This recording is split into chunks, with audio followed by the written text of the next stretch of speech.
تصور کیجیے ایک ایسی صبح کا جب سورج مشرق کی بجائے مغرب سے طلوع ہو، جب پرندے چہچہانا بھول جائیں، جب سمندروں کا پانی ساکن ہو جائے اور فضا میں ایک عجیب سی خاموشی چھا جائے، وہ خاموشی جو کسی بہت بڑے طوفان کا پیش خیمہ ہوتی ہے۔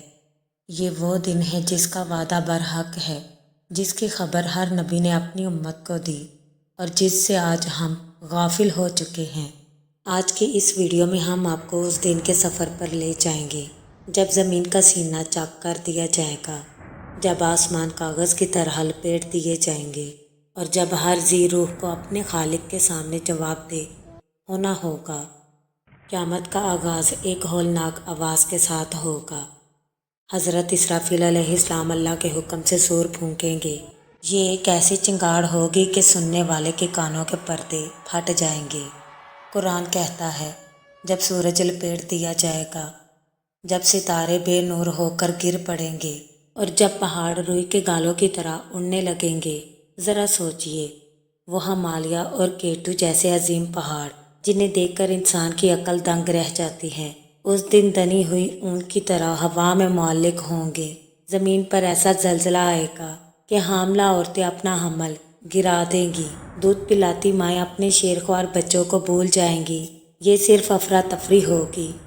باپ بیٹے کو نہیں پہچانے گا اور بھائی بھائی سے بھاگے گا۔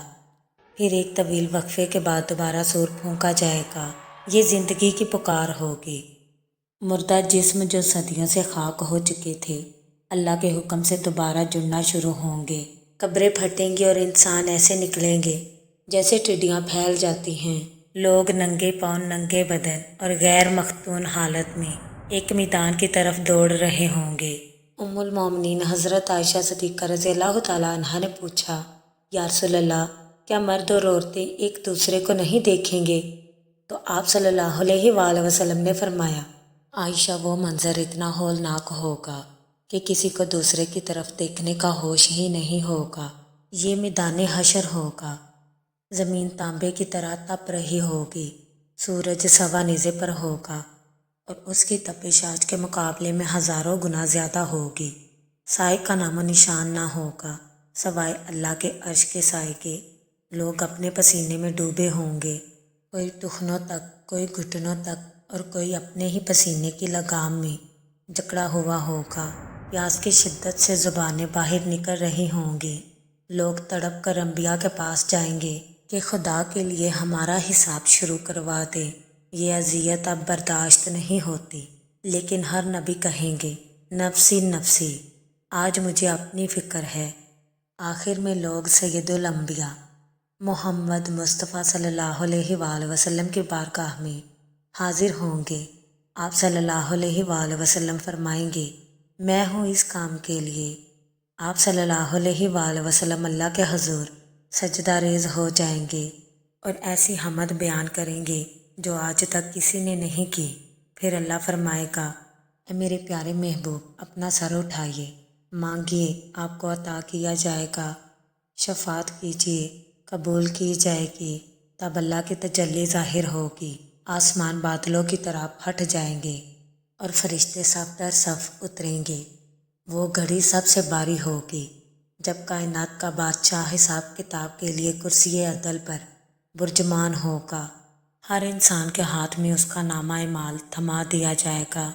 جس کے دائیں ہاتھ میں ہوگا وہ خوشی سے چلا اٹھے گا، دیکھو میرا رزلٹ دیکھو، اور جس کے بائیں ہاتھ میں ہوگا وہ کہے گا، کاش مجھے میرا یہ رجسٹر دیا ہی نہ جاتا۔